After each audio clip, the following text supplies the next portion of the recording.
बिस्मिल्लाहिर्रहमानिर्रहीम। अस्सलाम वालेकुम students, I am Ghulam Abbas from पाक जूनियर कॉलेज। आज का हमारा टॉपिक है factors affecting the London dispersion forces. Previous lecture के अंदर हमने स्टडी किया था लंदन डिस्पर्शन फोर्सेस को, कि ये ऐसी फोर्सेस होती हैं जो दो नॉन पोलर मॉलिक्यूल्स के दरमियान में पाई जाती हैं। तो इन फोर्सेस को फर्स्ट ऑफ ऑल एक साइंटिस्ट जिसका नाम फ्रिट्ज लंदन है 1930 में उसने इंट्रोड्यूस करवाया। आज हम इन फोर्सेस के ऊपर कुछ फैक्टर्स होते हैं जो इन फोर्सेस की स्ट्रेंथ को बढ़ा देते हैं या कम कर देते हैं। आज हम उन फैक्टर्स को डिस्कस करेंगे। फर्स्ट ऑफ ऑल हमारे पास जो सबसे पहला फैक्टर है वो size of electronic cloud and second factor है atomicity. Atomicity, the number of atoms which are present in a molecule is called atomicity. सबसे पहला factor size of electronic cloud, इसका मतलब ये हुआ कि जो वो एटम का वो एरिया जहाँ पे इलेक्ट्रॉन्स मौजूद है उस टोटल एरिया को हम इलेक्ट्रॉनिक क्लाउड का नाम देते हैं। क्योंकि बेसिकली जब इलेक्ट्रॉन माइक्रोस्कोप में देखा जाता है किसी भी मॉलिक्यूल को या एटम को, तो उसमें जो इलेक्ट्रॉन्स या एटम की प्रॉपर शेप हमें उसमें नज़र नहीं आती, लेकिन जो इलेक्ट्रॉन्स होते हैं वो एक क्लाउड की फॉर्म में नज़र आते हैं। तो हम उस एरिया को एक क्लाउड से रिलेट कर रहे हैं कि वो एरिया जहाँ पे इलेक्ट्रॉन्स मौजूद होंगे इलेक्ट्रॉनिक क्लाउड कहलाएगा। तो वो जो इलेक्ट्रॉनिक क्लाउड जितना ज़्यादा होगा इसका मतलब उसके अंदर इलेक्ट्रॉन्स उतने ज़्यादा हैं, उस एटम का साइज़ जो है वो उतना ज़्यादा है। Strength of London dispersion forces depend upon the size of electronic cloud of atoms और मॉलिक्यूल्स। जो लंदन डिस्पर्शन फोर्सेस हैं उनके अंदर जो स्ट्रेंथ है वो इलेक्ट्रॉनिक क्लाउड के ऊपर डिपेंड करेगी कि इलेक्ट्रॉनिक क्लाउड अगर ज़्यादा होगा तो उसको डिस्पर्स करना आसान होगा, उसको पोलर में कन्वर्ट करना आसान होगा। क्यों? रीज़न ये होती है क्योंकि जो वैलेंस शेल होता है उसके ऊपर न्यूक्लियस की अट्रैक्शन कम होती है। अगर साइज़ बड़ा है, साइज़ जितना बड़ा होगा उतना वैलेंस शेल न्यूक्लियस से दूर हो जाएगा। जितना न्यूक्लियस दूर होगा उतना उनके दरमियान जो है अट्रैक्शन कम होती है, जिसकी वजह से उसको डिस्पर्स करना आसान होता है। अगर एटम का साइज़ जो है वो स्मॉल है तो न्यूक्लियस और वैलेंस शेल के दरमियान अट्रैक्शन बहुत ज़्यादा होती है, जिसकी वजह से उस एटम में मौजूद इलेक्ट्रॉनिक क्लाउड को डिस्पर्स करना आसान नहीं होता। तो हम यहाँ पे ये चीज़ देख रहे हैं कि इलेक्ट्रॉनिक क्लाउड के ऊपर लंदन डिस्पर्शन फोर्सेस इफेक्ट करती हैं। इलेक्ट्रॉनिक क्लाउड ज़्यादा होगा तो लंदन डिस्पर्शन फोर्सेस स्ट्रॉन्ग होती जाएंगी और उनको क्रिएट करना आसान होगा। इसी तरह हमारे पास अगर लार्ज साइज़ के मॉलिक्यूल्स या एटम्स हैं उनमें किस तरह का प्रोसेस होता है कि उनमें डिस्पर्शन बिकम्स इजी, उनको डिस्पर्स करना आसान होता है। और दूसरा उनके अंदर जो पोलराइजेबिलिटी होती है वो हाई होती है। पोलराइजेबिलिटी क्या चीज़ है? The ability of an atom or molecule to convert into polar, कि किसी एटम या मॉलिक्यूल का पोलर में कन्वर्ट होना, पोलर में अपने आप को चेंज करना पोलराइजेबिलिटी कहलाता है। तो उसको पोलर फॉर्म में कन्वर्ट होना या उसकी जो इलेक्ट्रॉनिक क्लाउड है उसको डिस्पर्स करना बहुत ज़्यादा आसान होता है अगर एटम का साइज़ बड़ा हो। इसी तरह then the London dispersion forces becomes more prominent, मतलब ये हुआ कि जिस एटम का साइज़ बड़ा होगा तो उसके अंदर जो लंदन डिस्पर्शन फोर्सेस होती हैं वो प्रोमिनेंट होती हैं, मतलब उनके अंदर लंदन डिस्पर्शन फोर्सेस को वाज़े तौर पे स्टडी किया जा सकता है और उनके अंदर ये जो फोर्सेस होती हैं बहुत ज़्यादा स्ट्रॉन्ग होती हैं। सबसे पहले हम इस इलेक्ट्रॉनिक क्लाउड में मौजूद एग्जांपल्स को डिस्कस करने से पहले इसमें एक मोस्ट इंपॉर्टेंट पॉइंट जिसको हमने पोलराइजेबिलिटी का नाम दिया, इसको थोड़ा सा डिस्कस कर लेते हैं, फिर हम इस की तरफ मूव करेंगे, इसमें मौजूद एग्जांपल्स को स्टडी करेंगे। First of all polarizability, the ability of an atom or molecule to acquire a dipole, कि किसी एटम या मॉलिक्यूल का डाइपोल में कन्वर्ट होना, पोलैरिटी में अपने आप को चेंज करना, पोलर फॉर्म में चेंज करना पोलराइजेबिलिटी कहलाता है।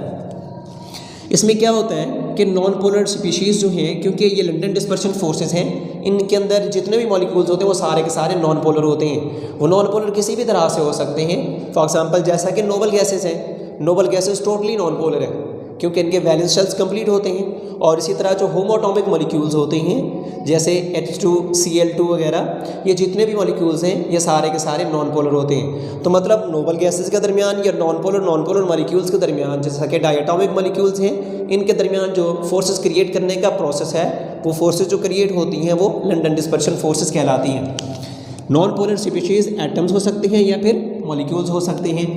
Electronic cloud are distorted, non polar species में जो इलेक्ट्रॉनिक क्लाउड होगा उसको डिस्टॉर्टेड मतलब डिस्पर्स कर सकते हैं हम टेम्परेरी पोल्स आर क्रिएटेड। जब उसके इलेक्ट्रॉनिक क्लाउड को हम डिस्पर्स कर देंगे, डिस्पर्स का मतलब है कि उनकी जो एक प्रॉपर शेप थी, सिमेट्रिकल शेप थी, कि जो न्यूक्लियस है वो सेंटर में है और इलेक्ट्रॉन उसके गिर्द रिवॉल्व कर रहे हैं, ये होती है symmetrical shape non polar molecules की। हम किसी भी फैक्टर से उनके अंदर ये जो सिमेट्रिकल शेप है उसको अनसिमेट्रिकल फॉर्म में कन्वर्ट कर देते हैं, मतलब उनके अंदर जो है इलेक्ट्रॉन्स का इलेक्ट्रॉन डेंसिटी जो होती है वो एक तरफ आ जाती है और जो हमारे पास न्यूक्लियस होता है वो अपनी पोजीशन पे फिक्स रहता है। फॉर एग्जांपल, अगर आपके पास एक नॉन पोलर मॉलिक्यूल इस तरह से मौजूद है, इसमें मौजूद ये इलेक्ट्रॉन्स हैं, अगर इसमें जब भी डिस्टॉर्शन का प्रोसेस होगा तो ये अपनी शेप को चेंज करेगा और ये इस फॉर्म में कन्वर्ट हो जाएगा, मतलब इसका जो इलेक्ट्रॉनिक क्लाउड है वो एक तरफ चला जाएगा और पॉजिटिव चार्ज अपनी जगह पे मौजूद है। अब इसको हम इस तरह से बोलते हैं कि ये जो है नॉन पोलर है और ये जो हमारे पास प्रोडक्ट बना हुआ है इसके अंदर पोल्स बन चुके हैं। हमने डिस्टॉर्शन का प्रोसेस किया, किसी भी तरह से हम डिस्टॉर्शन का प्रोसेस कर सकते हैं, तो ये जो हमारे पास बना हुआ है इसको हम कह सकते हैं डिस्टॉर्टेड मॉलिक्यूल या फिर एटम, डिस्टॉर्टेड मॉलिक्यूल। अब इसी तरह पोलराइजेबिलिटी इफ डिपेंड कर रही है लंडन डिस्पर्शन फोर्सेस के ऊपर, मतलब अगर पोलराइजेबिलिटी किसी भी मॉलिक्यूल या एटम्स के अंदर ज़्यादा है कि उसको जितना आसानी से हम पोलर में कन्वर्ट करेंगे उतना लंडन डिस्पर्शन फोर्सेस जो है स्ट्रांग होंगी, उतना उसका बॉइलिंग पॉइंट भी ज़्यादा होगा। बेसिकली जो बॉइलिंग पॉइंट होता है वो डाउन द ग्रुप इंक्रीज होता जाता है। डाउन द ग्रुप जिस तरह हम मूव करते जाएंगे पोलराइजेबिलिटी बढ़ती जाएगी, जिस तरह पोलराइजेबिलिटी बढ़ेगी उसी तरह से लंडन डिस्पर्शन फोर्सेस भी स्ट्रांग होती जाएंगी। फॉर एग्जांपल, अगर आपके पास दो एटम हैं, किसी भी ग्रुप को ले लेते हैं, फॉर एग्जांपल नोबल गैसेस में कोई से दो एटम लेते हैं, जैसा कि एक एटम है आपके पास हीलियम, उसके बाद है नियॉन और कोई और ले लें, फॉर एग्जांपल ज़ीनॉन ले लें, ये तीनों नोबल गैसेस हैं। डाउन द ग्रुप जिस तरह हम मूव करते जाएंगे डाउन द ग्रुप इनका साइज़ बढ़ता जा रहा है, जिस तरह साइज़ बढ़ेगा पोलराइजेबिलिटी बढ़ेगी, जिस तरह पोलराइजेबिलिटी ज़्यादा होगी जितना उसको पोलर में कन्वर्ट करना जितना ज़्यादा आसान होगा उतना उसके अंदर लंडन डिस्पर्शन फोर्सेस भी स्ट्रांग होती जाएंगी। इसी तरह हम यहाँ पे इसी प्रोसेस में इलेक्ट्रॉनिक क्लाउड से रिलेटेड कुछ यहाँ पे पॉइंट्स को डिस्कस करेंगे, जिनमें से फर्स्ट पॉइंट है कि इनमें सबसे पहले नोबल गैसेस को यहाँ पे स्टडी करेंगे। नोबल गैसेस कौन सी गैसेस होती हैं? जो हमारे पास पीरियोडिक टेबल है, पीरियोडिक टेबल में जो लास्ट ग्रुप मौजूद है वो ग्रुप पीरियोडिक टेबल में वो ग्रुप जो है नोबल गैसेस से रिलेटेड है, तो उनको नोबल गैसेस भी बोलते हैं, उनको ज़ीरो ग्रुप भी कहा जाता है, ज़ीरो एलिमेंट्स भी बोलते हैं उनको इनर्ट एलिमेंट्स भी कहा जाता है, उनको जो ग्रुप नंबर 8A है उसको मोनोएटॉमिक मॉलिक्यूल्स भी बोलते हैं। बेसिकली ये जो जितने भी नाम हैं किस बेस पर दिए जाते हैं? First of all noble gases और दूसरा ज़ीरो ग्रुप। ज़ीरो ग्रुप क्यों कहा जाता है इनको? क्योंकि इनकी वैलेंसी जो ऑक्सीडेशन स्टेट होती है वो ज़ीरो होती है, मतलब ना ये किसी को इलेक्ट्रॉन डोनेट करते हैं ना ये किसी से इलेक्ट्रॉन को एक्सेप्ट करते हैं, क्योंकि इनके वैलेंस शेल कंप्लीट होते हैं, इस वजह से इनको ज़ीरो ग्रुप कहा जाता है इस पूरे ग्रुप को। सेकंड आ जाता है इनर्ट एलिमेंट्स। इनर्ट का मतलब होता है जो रिएक्शन में इन्वॉल्व ना हो, जो रिएक्ट ना करे किसी से, वो इनर्ट होता है। ये जितने भी हमारे पास एटम्स हैं इस ग्रुप के अंदर उनके वैलेंस शेल कंप्लीट होने की वजह से वो किसी के साथ इतनी आसानी से रिएक्ट नहीं करते, इस वजह से इनको हम इनर्ट एलिमेंट्स का नाम देते हैं। उसके बाद आ जाते हैं monoatomic molecules. Monoatomic molecules basically क्यों कहा जाता है इनको? मोनो का मतलब होता है वन, एटॉमिक एटम से है, मतलब ऐसा एटम जिसमें सिर्फ एक ऐसा मॉलिक्यूल जिसमें सिर्फ एक एटम मौजूद हो उसको बोलते हैं monoatomic molecule.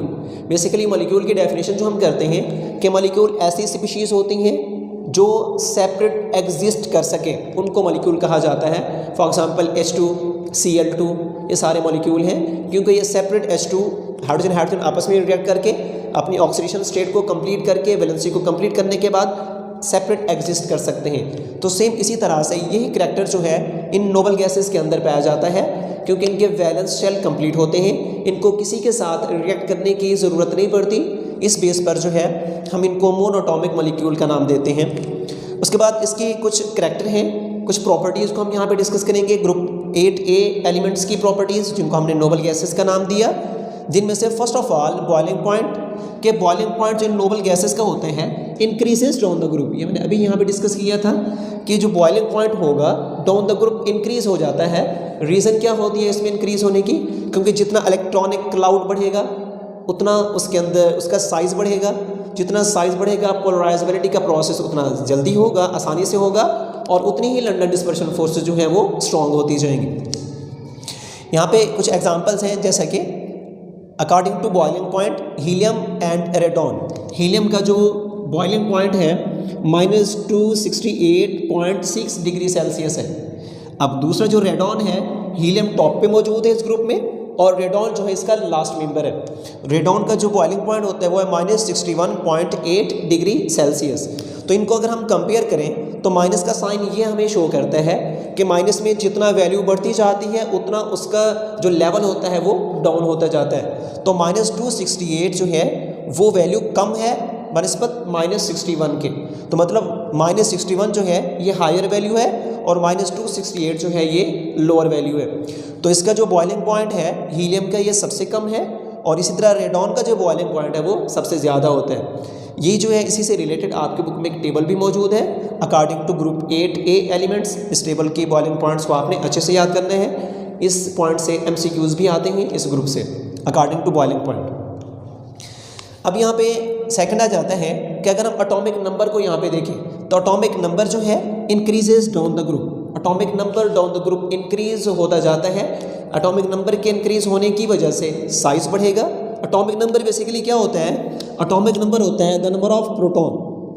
Number of proton को एटॉमिक नंबर का नाम देते हैं।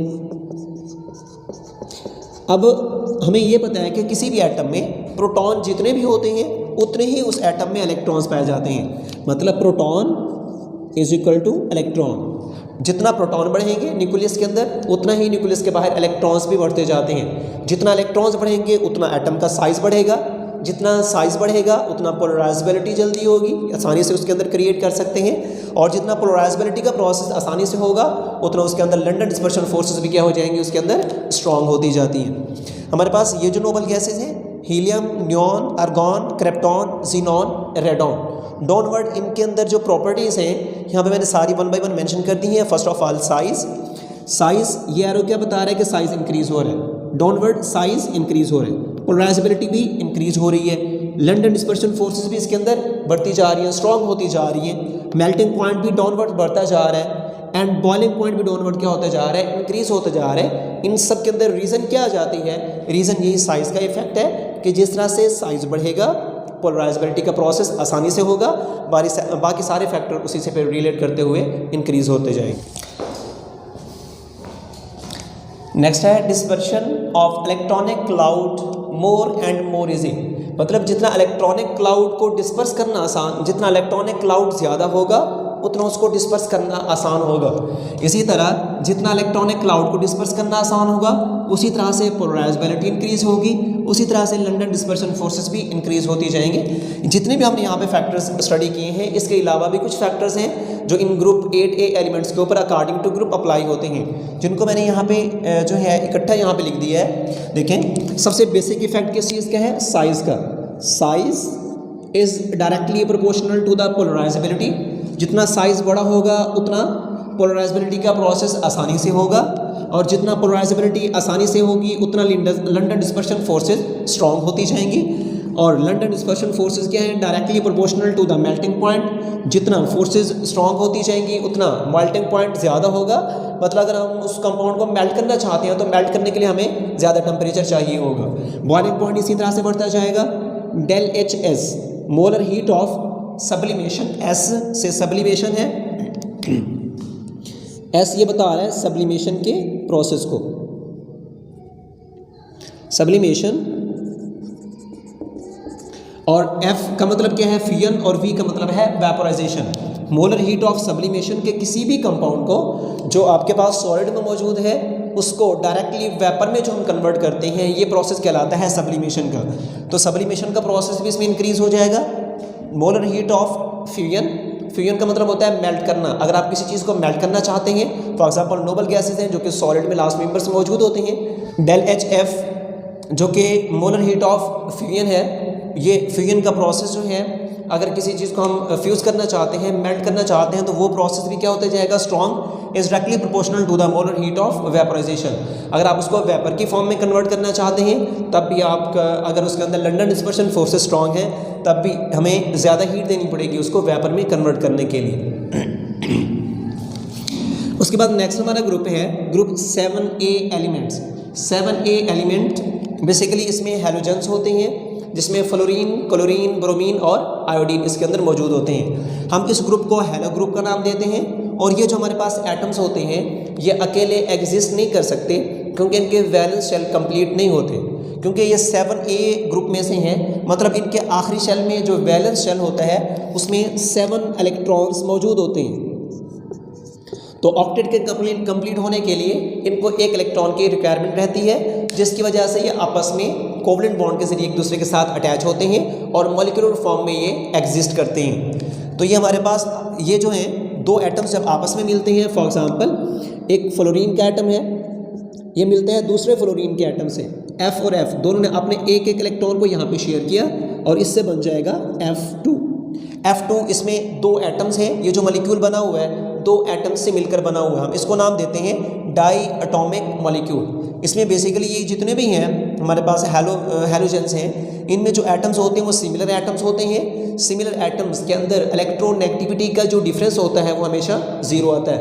इलेक्ट्रोनेगेटिविटी का डिफरेंस ज़ीरो आने की वजह से ये जो होते हैं हैलोजेंस जितने भी हैं मॉलिक्यूलर फॉर्म में नॉन पोलर कंसिडर किए जाते हैं। अब हम इनके अंदर फिजिकल स्टेट्स को देखेंगे कि हमारे पास ये जो हैलोजेंस हैं वो कौन कौन सी हैं। जैसा कि यहाँ पे मेंशन है फ्लोरीन, क्लोरीन, ब्रोमीन, आयोडीन। और इनमें फिजिकल स्टेट्स किस तरह से होती हैं, जैसा कि फर्स्ट 2 मेंबर्स फ्लोरीन और क्लोरीन ये दोनों गैसेस फॉर्म में पाए जाते हैं। नेक्स्ट जो है ब्रोमीन Br2 मॉलिक्यूलर फॉर्म में ये लिक्विड स्टेट में पाया जाता है। और इसी तरह जो आयोडीन है, आयोडीन सॉलिड स्टेट में पाया जाता है। रीज़न क्या है इनके अंदर ये चेंज किस वजह से आया है? Due to the electronic cloud. ठीक है, जिस तरह हम डाउनवर्ड ग्रुप के अंदर मूव करते जाते हैं उसी हिसाब से उसका साइज़ बढ़ता है, एटम्स या मॉलिक्यूल्स का साइज़ के बढ़ने की वजह से इलेक्ट्रॉनिक क्लाउड बढ़ेगा। इलेक्ट्रॉनिक क्लाउड जितना ज़्यादा होगा डिस्टॉर्शन का प्रोसेस उतना आसानी से हो जाएगा, तो पोलराइजेबिलिटी का प्रोसेस भी आसानी से हो जाएगा। इसी तरह लंडन डिस्पर्शन फोर्सेस जो हैं वो स्ट्रॉन्ग हो जाती हैं। सेम यही करैक्टर यहाँ पे भी जो हमने यहाँ पे स्टडी किया था, सेम वही चीज़ें यहाँ पे हम एक्सप्लेन कर रहे हैं। जैसा कि साइज़ डाउनवर्ड, जैसे कि फ्लोरीन, क्लोरीन, ब्रोमीन, आयोडीन ये ग्रुप में डाउनवर्ड ये मूव करते जा रहे हैं हम लोग। डाउनवर्ड जो है साइज इंक्रीज हो रहा है, पोलराइजेबिलिटी भी इंक्रीज हो रही है, लंडन डिस्पर्शन फोर्सेस भी इंक्रीज होती जा रही है डाउनवर्ड, मेल्टिंग पॉइंट भी इंक्रीज होता जा रहा है और बॉइलिंग पॉइंट भी इंक्रीज होता जा रहा है। हम इसको कलेक्टिवली इस तरह से लिख सकते हैं, साइज मेन फैक्टर किस चीज़ का है? साइज़ का आ रहा है। साइज इंक्रीज होगा, पोलराइजेबिलिटी इंक्रीज होगी। इसी तरह पोलराइजेबिलिटी आगे directly proportional to the London dispersion forces and directly proportional to the melting point, boiling point, del HS, del F and del HV। ये सारे प्रोसेस जो है दूसरे के डायरेक्टली प्रोपोर्शनल होते हैं। साइज़ के बढ़ने की वजह से इन सारे फैक्टर्स के ऊपर इफेक्ट पड़ता है और इनके अंदर जो स्ट्रेंथ होती है जो होती है वो बढ़ती जाती है। अब इसमें कुछ शॉर्ट क्वेश्चंस पूछे जाते हैं इन्हीं टॉपिक्स के ऊपर। ग्रुप 7A एलिमेंट्स हैं, ग्रुप 8A एलिमेंट्स होते हैं। इनमें से एक शॉर्ट क्वेश्चन मैंने यहाँ पे मेंशन कर दिया है, जो कि halogens have different physical states at room temperature. के जो हैलोजेंस होती हैं, जैसा कि इधर हमने अभी डिस्कस किया था, फ्लोरीन, क्लोरीन, ब्रोमीन, आयोडीन, ये जो हैलोजेंस होते हैं ये फिजिकल स्टेट में डाउन द ग्रुप इनके अंदर फिजिकल स्टेट्स के अंदर चेंज किस वजह से आता है? तो ये हम अभी डिस्कस कर चुके हैं कि साइज़ के बढ़ने की वजह से इनके अंदर ये चेंज आता है। जिस तरह साइज़ बढ़ता जाता है इलेक्ट्रॉनिक क्लाउड बढ़ता है, पोलराइजेशन का प्रोसेस जो है पोलराइजेबिलिटी वो इंक्रीज होती जाती है और लंडन डिस्पर्शन जो है वो ये फोर्सेस स्ट्रॉन्ग होती जाती हैं। इसी तरह एक और क्वेश्चन यहाँ पे पूछा जा सकता है कि boiling point of group 8A elements जो कि नोबल गैसेस हैं एंड ग्रुप 7A एलिमेंट्स जो कि हैलोजेंस हैं have increases higher down the group. कि इनके अंदर जो बॉइलिंग पॉइंट होता है down the group 7A elements और ग्रुप 8A एलिमेंट्स में डाउन द ग्रुप ये बढ़ता जाता है, उसकी रीज़न क्या होती है? सेम यही उसका भी आंसर आएगा कि साइज़ के बढ़ने की वजह से इलेक्ट्रॉनिक क्लाउड बढ़ता है, पोलराइजेबिलिटी का प्रोसेस इंक्रीज हो जाता है, जिसकी वजह से लंडन डिस्पर्शन फोर्सेस के अंदर स्ट्रॉन्ग हो जाती हैं। नेक्स्ट आ जाता है हमारा जो नेक्स्ट फैक्टर है वो है एटॉमिस्ट्री। एटॉमिस्ट्री क्या चीज़ होती है? Number of atoms in a molecule is called atomistry. आप इसको इस फॉर्म में भी हेडिंग की फॉर्म में लिख सकते हैं, number of atoms in a molecule, इसको भी हेडिंग बनाया जा सकता है, सेम ही है, एक ही चीज़ है। Atomistry, number of atoms in a molecule is called atomistry. Atomistry increase होगी तो पोलराइजेबिलिटी का प्रोसेस भी इंक्रीज हो जाएगा और लंडन डिस्पर्शन फोर्सेस स्ट्रांग होती जाएंगी। मतलब ये हुआ सेम जो हमने अभी डिस्कस किया था, सेम वही फैक्टर यहाँ पे भी अप्लाई हो रहा है कि एटॉमिसिटी का मतलब क्या हुआ, number of atoms in a molecule. एक मॉलिक्यूल है जिसमें 2 एटम है, दूसरा मॉलिक्यूल है जिसमें 6 एटम है, तीसरा मॉलिक्यूल है जिसमें 10 एटम है। जिस तरह एटम्स बढ़ते जाएंगे उसी हिसाब से इलेक्ट्रॉनिक क्लाउड बढ़ता जाएगा। जिस तरह इलेक्ट्रॉनिक क्लाउड बढ़ेगा बाकी सारे फैक्टर्स उसी हिसाब से इंक्रीज होते जाएंगे। अब हम यहाँ पे कुछ फैक्टर्स को सेपरेट स्टडी करते हैं, जैसे कि सैचुरेटेड हाइड्रोकार्बन्स। हाइड्रोकार्बन्स बेसिकली क्या होते हैं, हाइड्रोकार्बन को सबसे पहले हम डिस्कस कर लेते हैं। इसमें 2 वर्ड्स मौजूद हैं, एक है हाइड्रोजन और दूसरा है कार्बन। मतलब इसके अंदर ऐसे कंपाउंड्स जिनमें हाइड्रोजन और कार्बन मौजूद हों उसको हम हाइड्रोकार्बन का नाम देते हैं। सैचुरेटेड का मतलब होता है कि जो इसमें कार्बन एटम्स मौजूद होंगे उन कार्बन एटम्स के दरमियान में सिंगल बॉन्ड होना चाहिए, तो उसको बोलते हैं सैचुरेटेड। सैचुरेटेड हाइड्रोकार्बन्स ऐसे हाइड्रोकार्बन्स जिनमें सिंगल बॉन्ड मौजूद हो कार्बन एटम्स के दरमियान, उनको सैचुरेटेड हाइड्रोकार्बन का नाम दिया जाता है। और जितने भी हमारे पास सैचुरेटेड हाइड्रोकार्बन्स होते हैं वो सारे के सारे नॉन पोलर होते हैं, ये सारे नॉन पोलर होते हैं। अब इसमें जितना चेन बढ़ती जाएगी, जितना चेन की लेंथ बढ़ती जाएगी उस हिसाब से लंडन डिस्पर्शन फोर्सेस भी स्ट्रांग होती जाएंगी। फॉर एग्जांपल अगर आपके पास 2 मॉलिक्यूल हैं, एक के अंदर जो है कार्बन की जो स्ट्रेंथ है वो 3 कार्बन एटम्स मौजूद हैं, एक और हमारे पास मॉलिक्यूल है जिसमें जो कार्बन एटम्स की स्ट्रेंथ है वो 4 कार्बन एटम्स मौजूद हैं। तो इन दोनों में से किसके अंदर जो है ये एटॉमिसिटी का प्रोसेस ज़्यादा है, एटम किसके अंदर ज़्यादा है, इस वाली चेन के अंदर, सेकंड चेन के अंदर जो है एटम ज़्यादा है। जितने एटम ज़्यादा होंगे मतलब एटॉमिसिटी उसकी इंक्रीज़ हो रही है। जिस तरह से एटॉमिसिटी इंक्रीज़ होती जाएगी पोलराइजेबिलिटी का प्रोसेस इंक्रीज़ होता जाएगा। जिस तरह से पोलराइजेबिलिटी का प्रोसेस आसानी से होगा उस हिसाब से उनके अंदर जो है लंडन डिस्पर्शन फोर्सेस वो स्ट्रॉन्ग होती जाएंगी। अब इसमें large molecules provide more places to attach with each other, कि जितना मॉलिक्यूल बड़ा होगा, जितना उसने ज़्यादा एरिया कवर किया हुआ होगा, उतना उसके अंदर जो है लंडन डिस्पर्शन फोर्सेस को क्रिएट करना आसान होगा। और दूसरी बात ये आ गई कि जितना मॉलिक्यूल बड़ा होगा उतना आपस में अटैच होने के चांसेस ज़्यादा हो जाएंगे। फॉर एग्ज़ाम्पल अगर आपके पास 2 मॉलिक्यूल हैं, जैसे कि यहाँ पे मैंने एग्जांपल दी है इथेन एंड हेक्सेन। इथेन, इसको इन एग्जांपल की तरफ जाने से पहले मैं यहाँ पे कुछ टर्म्स को स्टडी कर रहा हूँ, इनको गौर से देखना है, ये आपको ऑर्गेनिक केमिस्ट्री के अंदर बहुत ज़्यादा हेल्प करेंगे। फर्स्ट ऑफ ऑल जैसे कि हमारे पास एक वर्ड है मैथ, एक वर्ड होता है एथ, एक है प्रोप, एक होता है ब्यूट, पेंट, इसी तरह से hex, hept, oct, non and deck. आगे भी इसको मूव करा सकते हैं लेकिन यहाँ तक जो है हमारे कंपाउंड्स काफ़ी हद तक कवर हो जाते हैं। ये जो meth, eth, prop, but, pent, hex, hept हैं, ये जितने भी मैंने यहाँ पे टर्म्स लिखी हैं ये कार्बन एटम की स्ट्रेंथ का बता रहे हैं। मैथ का मतलब होता है 1 कार्बन, एथ का मतलब होता है 2 कार्बन्स, प्रोप का मतलब होता है 3 कार्बन्स, ब्यूट का मतलब होता है 4 कार्बन्स, पेंट का मतलब होता है 5 कार्बन्स, हेक्स होते हैं 6, हेप्ट बोलते हैं 7 को, और ऑक्ट 8 होते हैं, नॉन 9 एंड डेक 10। मतलब अगर कोई कंपाउंड दिया हुआ है तो वहाँ से आप कार्बन की स्ट्रेंथ को बड़ी आसानी से जो है जज कर सकते हैं। और इसके साथ कुछ और नेम दिए जाते हैं, जैसा कि फॉर एग्जांपल एक होता है ANE, दूसरा होता है ENE, तीसरा होता है YNE। अगर ANE दिया हुआ इसका मतलब होता है सिंगल बॉन्ड, अगर ENE दिया हुआ इसका मतलब होता है डबल बॉन्ड, अगर YNE दिया हुआ तो इसका मतलब होता है ट्रिपल बॉन्ड। मतलब ये अगर इनको हम इनके साथ अटैच करते हैं, मैथ, इसको अगर इसके साथ अटैच करें, फॉर एग्जांपल मैथ ANE में इसके साथ लगा देता हूँ तो इसका नाम क्या होगा, मीथेन। मैथ से क्या, सिंगल कार्बन, और ANE क्या बता रहा है, सिंगल बॉन्ड के बारे में। ANE जहाँ पे भी होगा उस कंपाउंड के अंदर जितने भी एटम्स होंगे वो सारे के सारे आपस में सिंगल बॉन्ड के जरिए अटैच होंगे।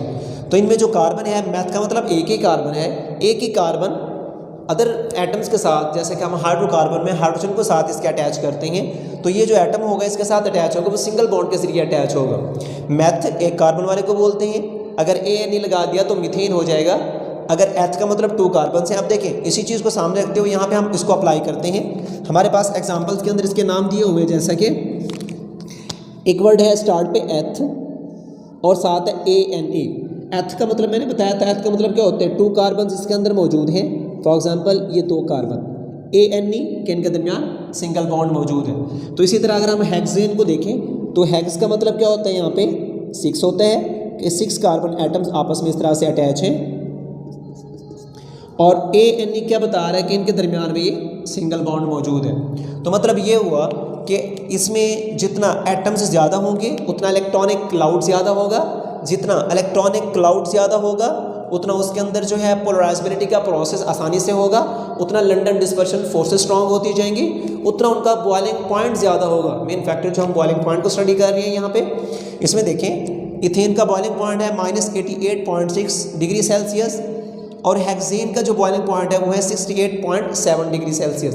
तो इनमें से बॉइलिंग पॉइंट किसका ज़्यादा है, हेक्सेन का ज़्यादा है। रीज़न क्या है, क्योंकि इसके अंदर नंबर ऑफ़ कार्बन एटम ज़्यादा हैं, मतलब इसके अंदर एटॉमिसिटी ज़्यादा है। जितना एटॉमिसिटी ज़्यादा होगी उतना उस कंपाउंड का मैस ज़्यादा होगा, उतना उसके अंदर इलेक्ट्रॉनिक क्लाउड ज़्यादा होगा, जितना इलेक्ट्रॉनिक क्लाउड ज़्यादा होगा उतना उसके अंदर डिस्टॉर्शन का प्रोसेस बड़ी आसानी से होगा, मतलब पोलराइजेबिलिटी उसके अंदर इंक्रीज हो जाएगी, जिस वजह से उसके अंदर लंडन डिस्पर्शन फोर्सेस स्ट्रॉन्ग हो जाएंगी और बॉइलिंग पॉइंट भी उनके अंदर इंक्रीज हो जाएगा।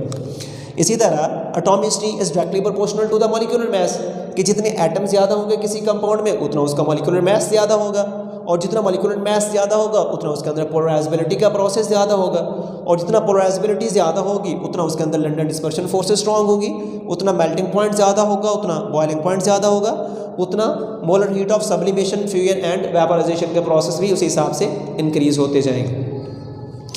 नेक्स्ट हमारे पास कुछ MCQs आते हैं। ये मैंने कुछ फार्मूलाज, 1-2 फार्मूलाज लिखे हैं, ये फार्मूलाज हमें हेल्प करेंगे MCQs को सॉल्व करने में। For example number of branching is inversely proportional to the boiling point. For example आपको 2 कंपाउंड दिए जाते हैं, आपसे कहा जाता है कि बताएं एक कंपाउंड है जिसमें एक ब्रांच मौजूद है, दूसरे कंपाउंड में कोई भी, नंबर ऑफ कार्बन एटम दोनों में सेम है। देखिए फॉर एग्जांपल आपके पास है एक इस तरह से है, 4 एटम्स लगा लेते हैं, एक और कंपाउंड है जिसमें 3 एटम्स, चौथा जो है वो इस तरह ब्रांच की फॉर्म में है। तो इनमें जो नंबर ऑफ ब्रांचिंग जो है, जिनमें ब्रांचिंग ज़्यादा होती जाएंगी उस हिसाब से उसका बॉइलिंग पॉइंट कम होता जाएगा। देखिए इसमें कितने एटम्स हैं, 4, इसमें भी 4 हैं, लेकिन इसमें कोई ब्रांच नहीं है, सारे एक स्ट्रेट फॉर्म में आपस में अटैच है, एक दूसरे के साथ इस तरह से अटैच होते जा रहे हैं। लेकिन ये जो है ये इसके अंदर भी 4 कार्बन एटम्स हैं, लेकिन इसमें जो कार्बन एटम है वो ब्रांच की फॉर्म में अटैच है एक कार्बन, जिसकी वजह से इसका बॉइलिंग पॉइंट क्या हो जाता है, कम। जितना ब्रांच ज़्यादा होंगे, साइडेड ग्रुप ज़्यादा होंगे, उतना जो है बॉइलिंग पॉइंट कम होता जाएगा। उसकी रीज़न क्या होती है, रीज़न इसकी ये, फॉर एग्जांपल आपके पास ये वाला कंपाउंड मौजूद है, 1 2 3 4 कार्बन है, इसी तरह दूसरा मॉलिक्यूल सेम इसी तरह का एक दूसरे के सामने आते हैं। ये अब इसमें ये मॉलिक्यूल क्या करते हैं, आपस में एक दूसरे के साथ जब इनके अंदर डिस्टॉर्शन का प्रोसेस होता है, पोलराइजेबिलिटी का प्रोसेस होता है, तो इनके दरमियान अट्रैक्शन क्रिएट हो जाती है, ये अट्रैक्शन क्रिएट हो जाती है इस तरह से इनके दरमियान। अब मतलब देखें इनके अंदर टोटल जो अटैचमेंट के प्लेसेस हैं वो कितनी है, 1 2 3 4 साइड से एक दूसरे के साथ वो एक दूसरे के साथ अटैच है। एक चीज़, 2 चीज़ें यहाँ पे याद रखेंगे, एक number of attachment, number of attachment, दूसरी चीज़ यहाँ पे देखेंगे डिस्टेंस बिटवीन द मॉलिक्यूल। जितना डिस्टेंस कम होगा बॉन्ड उतना स्ट्रॉन्ग होता जाएगा। डिस्टेंस बिटवीन द मॉलिक्यूल, जितना मॉलिक्यूल्स के दरमियान डिस्टेंस कम होगा उतना फोर्सेस स्ट्रॉन्ग होंगी, और जितना फोर्सेस स्ट्रॉन्ग होंगी उतना बॉइलिंग पॉइंट इंक्रीज होता जाएगा। इसी तरह अगर हम दूसरा फैक्टर चेक करें ब्रांचिंग वाला, फॉर एग्जांपल मेरे पास ये 2 एटम्स हैं, मॉलिक्यूल्स हैं, एक इस तरह से इसने ब्रांच बनाई हुई है, दूसरे इसी के सामने सेम इसी तरह का मॉलिक्यूल आता है कार्बन, ये इसकी ब्रांच। अब इसमें नंबर ऑफ 2 चीज़ें मैंने याद रखने को कहा है, number of attachment and the distance between the molecule. अब इसमें देखें, ये जो एटम्स हैं, ये कार्बन एटम आपस में इस तरह से अटैच हो रहे हैं, ये इसके साथ हो रहा है और ये इसके साथ। नंबर ऑफ अटैचमेंट कितनी है? 3 है, क्योंकि जो चौथा कार्बन था वो ब्रांच की फॉर्म में चला गया है, और ब्रांच की फॉर्म में आने के बाद वो इनके दरमियान डिस्टेंस, इनके दरमियान नहीं लेकिन ये जो कार्बन एटम्स हैं इनके दरमियान डिस्टेंस को वो बढ़ा देते हैं। जितना डिस्टेंस बढ़ेगा एटम्स के दरमियान, जितना लेंथ ज़्यादा होगी बॉन्ड के अंदर, उतना बॉन्ड वीक होता जाता है। तो ये जो बॉन्ड है, एक तो डिस्टेंस के बढ़ने की वजह से वीक है, दूसरा नंबर ऑफ अटैचमेंट यहाँ पे क्या है? कम है, जिसकी वजह से जो ब्रांचिंग, नंबर ऑफ ब्रांचिंग जो होती हैं, जो ब्रांच वाले कंपाउंड्स होते हैं, उनके अंदर बॉइलिंग पॉइंट कम होता है, उनको वेपर के फॉर्म में कन्वर्ट करना आसान होता है। जितना ब्रांचिंग बढ़ती जाएंगी उतना ही उसके अंदर बॉइलिंग पॉइंट का प्रोसेस कम होता जाएगा। इसी तरह सेकंड आ जाता है volatility is directly proportional to the vapour pressure is inversely proportional to the boiling point. जितना वोलेटिलिटी का मतलब होता है कन्वर्ट इनटू वेपर्स, किसी चीज़ का वेपर में कन्वर्ट होना वोलेटिलिटी कहलाता है। जो जितना जल्दी वेपर में कन्वर्ट होगा उतना उसकी वोलेटिलिटी ज़्यादा होगी, जितना वो देर से वेपर में कन्वर्ट होगा उतना उसकी वोलेटिलिटी कम होती जाएगी।